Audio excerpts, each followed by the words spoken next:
자, 안녕하세요. 반갑습니다. 6월 16일 주식 정리해드리는 주정남. 오늘도 시장 정리부터 먼저 시작해보도록 하겠습니다.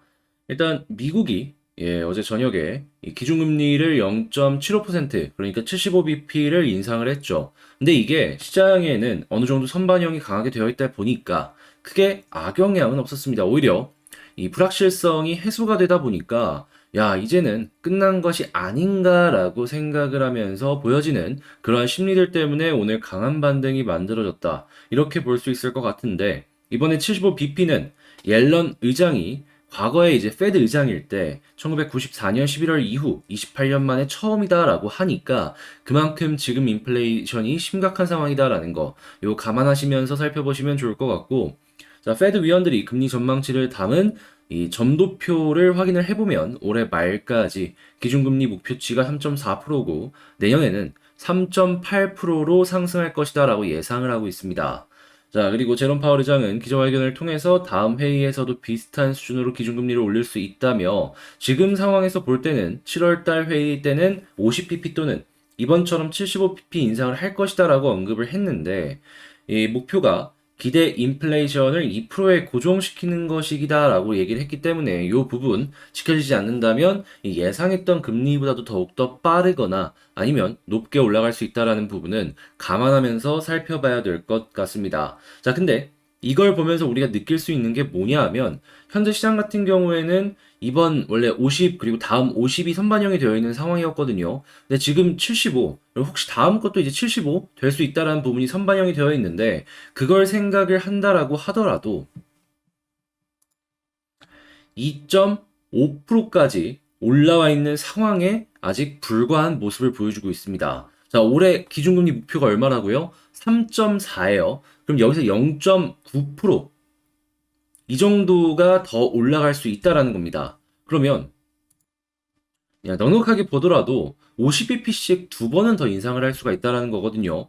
그러면 올해 연말까지 이 두 번의 약세장이 올 수가 있다라는 거니까 만약에 여러분들께서 시장을 바라보시게 된다면 이게 FMC 때 50bp씩 두 번 정도는 더 빠질 수 있다라는 건 감안을 하시면서 살펴보시면 좋을 것 같습니다.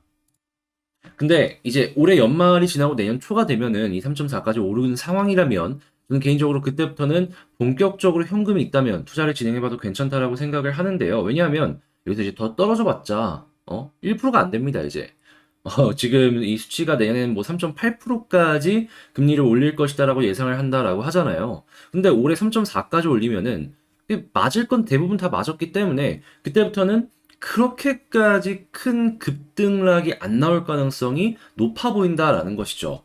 그래서 지금 이렇게 조금 올라간다라고 해서 너무 안심하면서 보시는 것보다는 보수적인 관점으로 시장을 좀 보다가 올해 연말에 확실하게 3.4 찍는 거 보고 그리고 나서부터 준비를 하는 게 어떠할까? 저는 여러분들께 이렇게 말씀을 드리고 싶네요. 뭐 근데 이건 개인의 의견이다 보니까 이거 참고하실 분들 참고하시면 좋을 것 같고 국제유가 같은 경우에는 WTI 기준 115.31달러 마이너스 3.04% 하락 마감하였고요. 채권은 강세, 달러 약세, 금 상승인데 채권 다시 빠질 가능성이 있으니까 이 부분도 감안하시면서 살펴보시면 좋겠네요. 자, 그러면 뉴스 한번 디테일하게 보도록 할게요. 자, 28년 만에 자이언트 스텝 진행을 했다. 뭐 이런 내용인데 이전과 FOMC 성명이 좀 달라진 점이 뭐가 있는지 요걸 살펴보자면 자, 일단 실업률 부분에 있어서 이전보다는 조금 안 좋은 방향, 한 단계 좀 낮은 방향으로 이렇게 얘기하는 걸 확인을 할 수가 있고요. 자, 그리고 경기에 대해서도 약간 침체가 되는 모습으로 이야기하는 걸 확인을 할 수가 있겠습니다. 당연히 이러한 부분에 뭐 고용이나 여러 가지 부분에 있어서도 이전보다는 확실하게 안 좋은 그런 방향으로 진행을 하고 있는 걸 확인을 할 수가 있는데 이걸 보면서 이제 지금 파워르장이나 이런 사람들이 하는 얘기를 생각을 해보면은 얘네들은 지금 고용이 어떻게 되든지 간에 일단 물가부터 잡자. 물가 우선.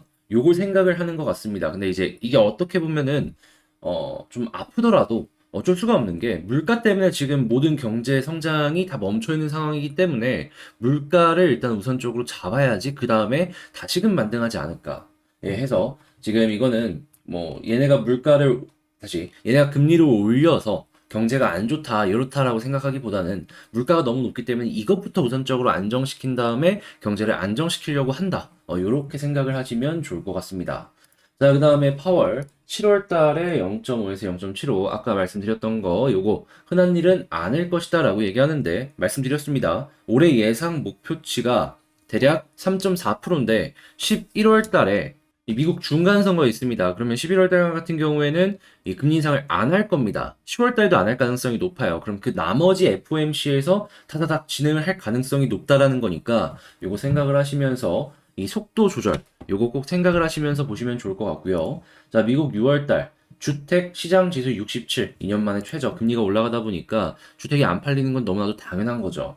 자, 그리고 지금 중국이 코로나 봉쇄 풀리면은 내년 석유 수요가 사상 최대 전망이 된다라는 이야기도 나오고 있습니다. 요것도 이제 감안을 해야 되는 게 지금 에너지 가격은 더욱더 올라갈 수 있는 환경이 지금 굉장히 높아진 상황 속에서 어떻게 보면은 전기차가 세상의 주류가 되는 모습을 보여주면은 이번 고유가 시대가 마지막 고유가의 시대가 될 수도 있거든요. 그렇잖아요. 이제 석유 이 자동차 수요가 확 줄어들면은 이제 전체적인 사용량 자체가 급감을 할 테니까 하다 보니까 최대한 산유국들은 이번 기회에 돈을 많이 벌고 싶어 할 겁니다. 그래서 이번에는 전 세계적으로 같이 움직이는 오펙 플러스의 움직임을 확인할 수가 있지 않을까. 자, 그리고 지금 미국 5월달 수입 물가가 0.6% 상승했다라고 합니다. 원인은 석유와 천연가스라고 하는데 당연히 지금 이 기회를 러시아가 놓치지 않고 있죠. 가스 공급을 또 33% 감축했다라고 합니다. 이 불안 조장 및 가격 끌어올리기라고 하는데 그냥 시장의 점유율을 놓치지 않기 위한 패권을 놓치지 않기 위한 러시아의 움직임이다라고 생각을 하시면 될 것 같습니다. 현재 이게 앞에서는 러시아를 욕해도 뒤에서는 러시아 에너지 수입량이 역대 최고잖아요. 그 부분으로 보시면 돼요. 지금 안 좋은 건 안 좋은 건데 내가 살 길은 어떻게든 만들어야 된다라는 각국의 의지다라고 보시면 되는 거죠. 그래서 이번 모습이 계속해서 보여지게 된다면 러시아 의존은 계속될 것이다. 이렇게 볼 수 있겠습니다. 자, 그 다음에 미국 5월달 소매 판매가 전월비 0.3% 감소했습니다.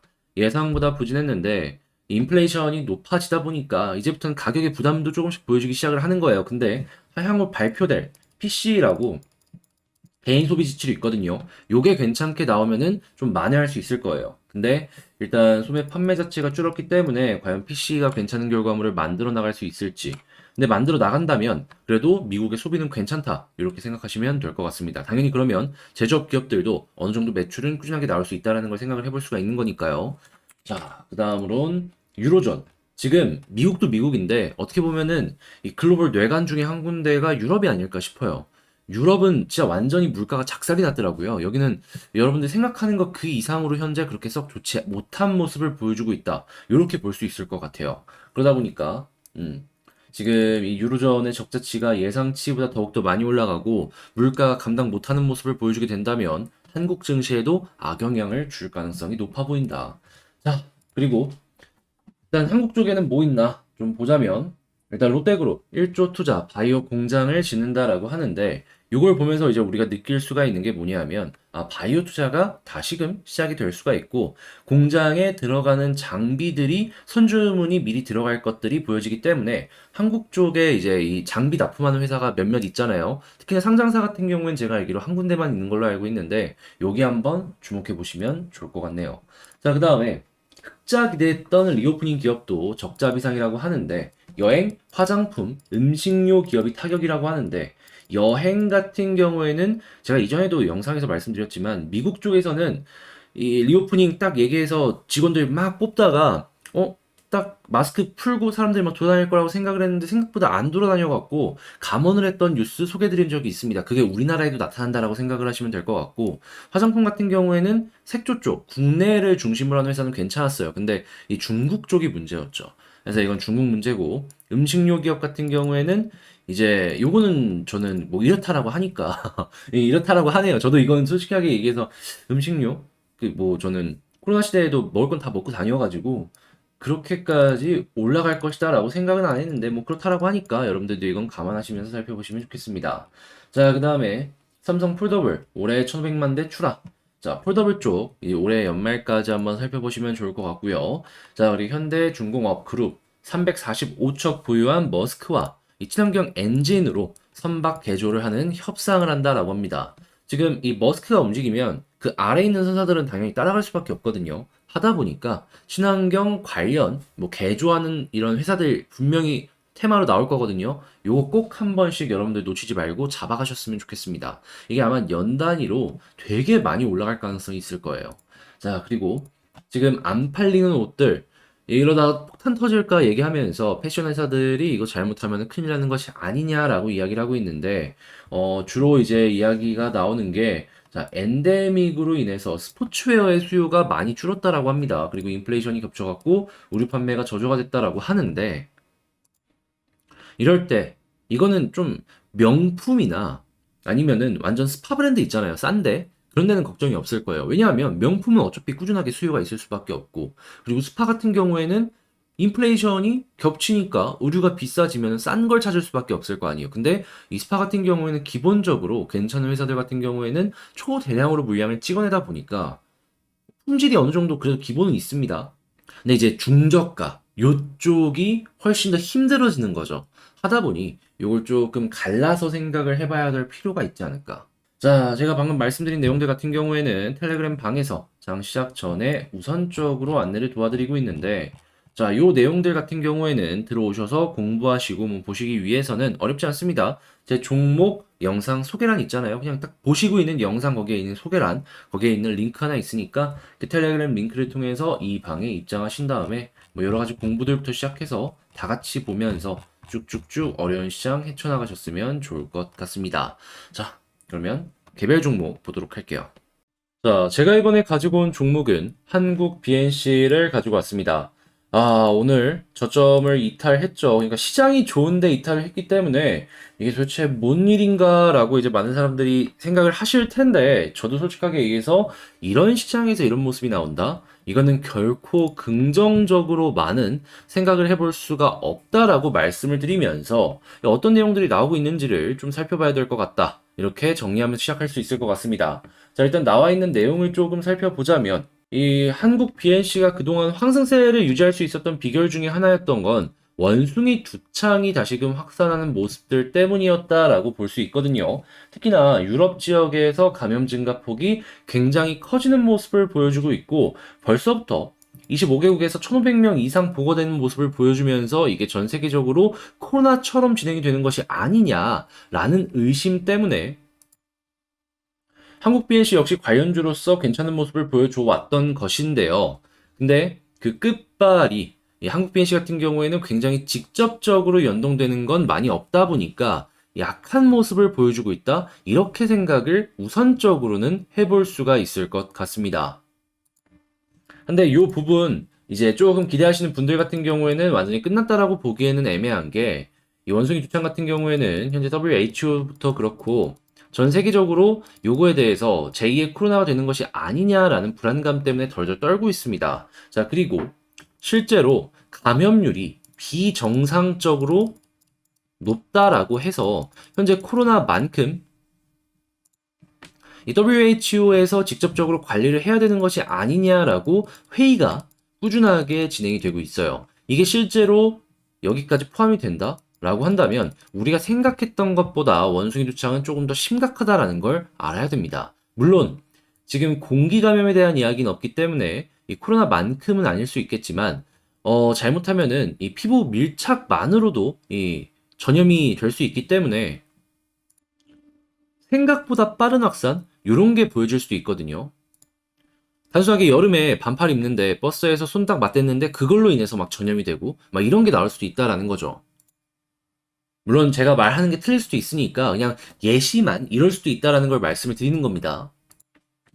그러니 요 부분 심각해지는 거 조금 예상을 하시는 분들 같은 경우에는 이 부분으로 인한 BNC의 상승을 거기까지 예상을 하시면서 살펴보시면 괜찮을 것 같네요. 근데 역시나 아직까지의 핵심은 이 골든 바이오텍이 아닐까 싶네요. 데이터가 나오는 게 없어요. 지금 나온다라고 하고 두 달째 연기인데 지금 일단 이전 저점 부근은 가격을 지켜주는 모습을 보여주고 있거든요. 여기까지 이탈을 한다면 좀 조심해서 보는 게 어떠할까 싶네요. 지금 나오는 데이터가 늦어지다 보니까 지쳤어요, 다들. 그러니까 매도를 하고. 자, 그럼 차트를 한번 수급이랑 한 번씩 살펴보도록 하겠습니다. 일단 수급부터 먼저 보자면, 어제 좀 올라가나 싶었을 때 외국인은 던졌습니다. 물론 갖고 있는 물량이 아직까지는 조금 더 많은 것이 아닌가 생각이 들고 여전히 기관 역시도 슬그머니 담아가는 모습을 보여주고 있기는 한데 외국인이 팔았다 보니까 조금 아쉽다. 근데 외국인이 다시금 사주는 모습을 현 부근에서 이탈했는데도 보여준다라고 한다면 여기서 또 이렇게 횡보하다가 올라가는 그림을 생각해 볼 수가 있을 것 같습니다. 그러니까 일단 지금 수급에서 보는 건 1순위는 외국인이고 2순위가 기관이다. 이렇게 정리하고요. 자, 그러면 차트를 한번 살펴보도록 할 텐데 그동안 이 한국 BNC 같은 경우에는 떨어지면서 이 특정 라인이 되게 큰 역할을 많이 하곤 했습니다. 그게 어떤 거였냐면 자, 일단 첫 번째는 11선이었고 두 번째는 21선이었어요. 11선 같은 경우에는 돌파하고 많은 상승이 보여줬었고 이번에도 마찬가지죠. 21선 같은 경우에는 61선까지 닿지 못하고 떨어지는 모습을 보여주곤 했었죠. 지금 이게 여기랑 여기 두 번 정도 반복이 되고 있다라고 볼 수 있을 것 같은데 자 그러면 여기서 이제 바뀌려면 어떻게 해야 될까요? 쉽습니다. 이 저점 있죠? 여기 부근까지 최대한 회복을 한 다음에 61선 돌파하면 여기서부터 무언가가 바뀌어 나간다라고 생각을 하시면 될 것 같습니다. 자 그러면 지금 여기에선 솔직하게 얘기해서 추가 매수 말도 안 되는 얘기고 그냥 편안하게 보고 있다가 61선 돌파하고 자리 잡는데 61선 마저도 머리 이렇게 들어준다? 그럼 여기서 추가 매수든 뭐든 하는 겁니다. 그리고 나서 일단 1차적으로는 480일 라인까지 보고 여기를 빠르게 돌파를 해주게 된다라고 하면은 그때 240까지도 한번 노려보는 거죠. 하지만 지금은 일단 여기가 우선이다. 이 두 가지 라인 꼭 기억을 하시면서 전략 대응 세워보시면 좋을 것 같고 자 일단 지금은 조금 힘드시더라도 여기 61선 조금 더 떨어질 때까지 버티길 바라며 좀 더 지켜보시길 바라며 전 여기서 영상 마치도록 하겠습니다. 영상 끝까지 시청해주셔서 감사드리고요. 수급과 요거 꼭 보시며 좋은 결과물 만들어 가시길 바랄게요. 이상 주식 정리해드리는 주정남이었습니다.